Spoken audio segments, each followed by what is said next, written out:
ክርስቶስ ኢየሱስ እንዳልተነሳ የሚናገረው ዲያብሎስ የሉሲፈር ትልቁ ትምህርት ኢየሱስ ክርስቶስ አልተነሳም የሚል። ምክንያቱም ክርስቶስ ኢየሱስ ከተነሳ የእግዚአብሔር ሕይወት እኛ ጋር ደርሷል። ክርስቶስ ኢየሱስ ከተነሳ የእግዚአብሔር ጽድቅ እኛ ጋር ደርሷል። ክርስቶስ ኢየሱስ ከተነሳ የእግዚአብሔር አባትነት እኛ ጋር ደርሷል። ክርስቶስ ኢየሱስ ከተነሳ የእግዚአብሔር ኃይል በመንፈስ ቅዱስ አማካኝነት እኛ ጋር ደርሷል። ሃሌሉያ!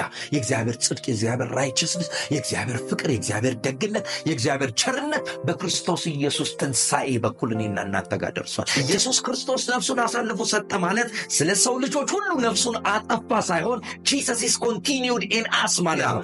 ትንሣኤ ስንል ክርስትናችን ኃያል ነው፣ ክርስትናችን ብርሃን ነው፣ ክርስትናችን እውነት ነው። ትንሣኤ ስንል በክርስቶስ ኢየሱስ በኩል የተዘጋጀ እግዚአብሔር ሕይወት እኛ ጋር ደርሷል እያልን ነው። በክርስቶስ ኢየሱስ በኩል የለቀቀው ጽድቅ፣ ቅድስና፣ ኃይል፣ ክብር፣ ሞገስ፣ ጸጋ እኛ የተካፈልነው ክርስቶስ ኢየሱስ ከሙታን ሲነሳ። ሃሌሉያ! ክርስቶስ ኢየሱስ ወደዚህ ምድር ሲመጣ ስለ ራሱ ሳይሆን ስለ ሰው ልጅ ነው የመጣው። ሲሰቀል ስለ ራሱ ሳይሆን የተሰቀለው ስቅለት የእኛን ስቅለት፣ ሲሞት የሞተው የራሱን ሞት ሳይሆን የሞተው የእኛን ሞት ነው።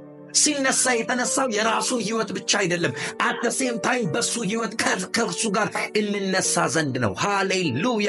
ፕሬዝ ዘ ሎርድ ነው። የኢየሱስ ሕይወት በእኔም፣ የኢየሱስ ሕይወት በአንቺም፣ የኢየሱስ ሕይወት በአንተም፣ የኢየሱስ ሕይወት በሁላችንም ውስጥ ቀጠለ ማለት ነው። ኢየሱስ ክርስቶስ ጌታ ነው። ስለዚህ እግዚአብሔር በክርስቶስ ኢየሱስ ሞትና ትንሣኤ በኩል ሃይማኖትን ሳይሆን ያወጀው የራሱን ሕይወት ነው እኔና እናንተ ጋር ያደረሰው። ልጅነትን ነው እኔና እናንተ ጋር ያደረሰው። የአባትና የልጅን ፌሎሺፕ ነው እኔና እናንተ ጋር ያደረሰው።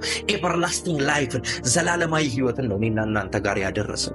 ፕሬዝ ዘ ሎርድ፣ ፕሬዝ ዘ ሎርድ። እግዚአብሔር በክርስቶስ ኢየሱስ በኩል ያዘጋጀልን ሕይወት፣ እግዚአብሔር በክርስቶስ ኢየሱስ በኩል ያዘጋጀልን ልጅነት፣ እግዚአብሔር በክርስቶስ ኢየሱስ በኩል ያዘጋጀልን ሰላም እኛ ጋር የሚደርሰው ክርስቶስ ኢየሱስ ሲሰቀል ወይ ክርስቶስ ኢየሱስ ሲሞት ብቻ ሳይሆን የመጨረሻውና ዋነኛው የተሰቀለው የሞተው ከሙታን ሲነሳ ወይም ትንሣኤን ሼር ሳደርጋቸው ስለ መነሳቱ ብቻ ሳይሆን ስለ መነሳታችንም ጭምር ነው። ስለ ትንሣኤ ስናገር ክርስቶስ ኢየሱስ ሞትን አሸንፎ ተነሳ ብቻ ሳይሆን እኛም ከክርስቶስ ጋር ሞትን አሸንፈን ተነሳን ነው። ኢየሱስ ክርስቶስ ጌታ ነው። በትንሣኤ በኩል ሞትን አሸንፈን አባታችን ከሆነው ከእግዚአብሔር ጋር ኅብረት ያደረግንበት ታላቅ የሆነ አይነተኛ የሆነ የክርስትናችን መሰረት ነው ትንሣኤ። ኢየሱስ ክርስቶስ ጌታ አፍተር ሪዘሬክሽን ያለው ዘላለማዊ የሆነ ኢተርናል የሆነ የእግዚአብሔር ሕይወት ነው። ሕይወት እናንተ ጋር እንደደረሰ ማወቅ ወይም ደግሞ መረዳት የምትፈልጉ ከሆነ ከክርስቶስ ጋር በእርግጠኝነት እንደተነሳችሁ ከክርስቶስ ጋር ደግሞ ሕይወትን እንዳገኛችሁ ልታውቁ ይገባችኋል። መጽሐፍ ቅዱስ እንደሚናገር ጳውሎስ እንደዚህ ይላል፣ ከክርስቶስ ጋር ተሰቅያለሁ፣ ሞቻለሁ፣ ደግሞ ከክርስቶስ ጋር ተነስቻለሁ ይላል። ኢየሱስ ክርስቶስ ጌታ ነው። ስለዚህ ኢየሱስ ክርስቶስ በእኔም ባንቺም ባንተም በሁላችንም ውስጥ በትንሣኤ ኃይል ሕያው ሆኖ አድሮ ለዚህ ነው ስለ በደላችን አልፎ የተሰጠውን እኛን ስለ ማጽደቅ የተነሳውን ጌታችን ኢየሱስን ከሙታን ባስነሳው ለምናምን ለኛ ይቆጠርልን ዘንድ ነው። ሃሌሉያ! ስለ በደላችን አልፎ የተሰጠውን እኛን ስለ ማጽደቅ የተነሳው መነሳቱ ለኛ ይቆጠርልን ዘንድ ነው። ሕያውነቱ ለኛ ይቆጠርልን ዘንድ ነው። ሞቶ አለመቅረቱ፣ ሞትን አሸንፎ ሞትን በሞቱ ገሎ መነሳቱ ስለ መነሳታችን ይቆጠርልን ዘንድ ነው ይላል። ኢየሱስ ክርስቶስ ጌታ። ታውቃላችሁ የእግዚአብሔር ሕይወት ኤክስፒሪየንስ ልናደርግ የምንችለው ከትንሣኤ በኋላ ነው። ሃሌሉያ! ለሰው ልጆች ሁሉ የእግዚአብሔር ሕይወት በክርስቶስ ኢየሱስ በኩል ሕያው ሆኖ በሰው ሁሉ ውስጥ የሚቀጥልበት ጉልበት ትንሣኤ ይባላል። ሕይወት ያለው ከትንሣኤ በኋላ ነው። ሕይወት ያለው ከሪዘሬክሽን በኋላ ነው። ኢየሱስ ክርስቶስ ጌታ። there is a life after resurrection. There is a peace after resurrection. There is holiness after resurrection. There is righteousness after resurrection.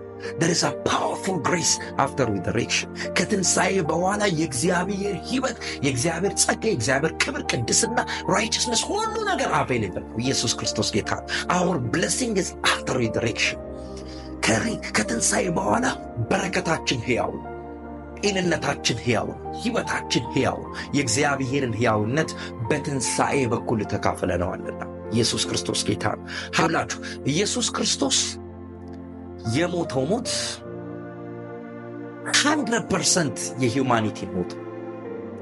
ኢየሱስ ክርስቶስ የከፈለው ዋጋ 100% የኔና የናንተን ዋጋ ነው።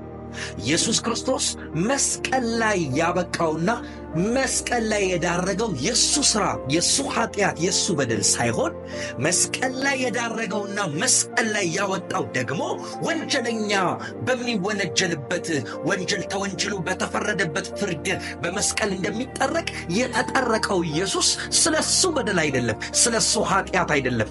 ኢየሱስ ክርስቶስ ጌታ ነው። እሱ ምንም በደል ደግሞ ምንም ኃጢአት አልተገኘበትም። ስለ በደላችን ደግሞ ስለ ኃጢአታችን ክርስቶስ ኢየሱስ በመስቀል ላይ ተጠርቋል። ሃሌሉያ! በመስቀል ላይ የተጠረቀው ክርስቶስ ኢየሱስ የሞተው 100% የሞተው ሞት የኔና የናንተን ሞት፣ ለሞት ያበቃው ኃጢአት፣ ለሞት ያበቃው በደል፣ ለሞት ያበቃው ስህተት፣ ለሞት ያበቃው ወንጀል ተገኝቶበት ሳይሆን ስህተቱ፣ ወንጀሉ፣ ኃጢአቱ፣ ሞቱም የኛ ነበር። ነገር ግን ክርስቶስ ኢየሱስ ኃጢአታችንን፣ ስህተታችንን፣ በደላችንን፣ መተላለፋችንን፣ ሞታችንን ወሰደና የኔና የናንተን ሞት ሞተ። ኢየሱስ የሞተው 100% የሁማኒቲን ሞት። ኢየሱስ ክርስቶስ ጌታ ነው። አት ዘ ሴም ታይም ኢየሱስ ክርስቶስ የትንሣኤ የሆነ በዓመት የምናከብረው የትንሣኤ በዓል እንዳይመስላችሁ፣ የሆነ ኢቨንት አይደለም። ትንሣኤ ላይፍ ስታይል ነው። ኢየሱስ ክርስቶስ ጌታ ነው። ኤቭሪ ሰከንድ ኤቭሪ ሞመንት ላይ ሆነን የእግዚአብሔርን ሕይወት በእኛ ውስጥ እንጆይ የምናደርግበት አቅም ነው ትንሣኤ። ኢየሱስ ክርስቶስ ጌታ ነው። ሃሌሉያ!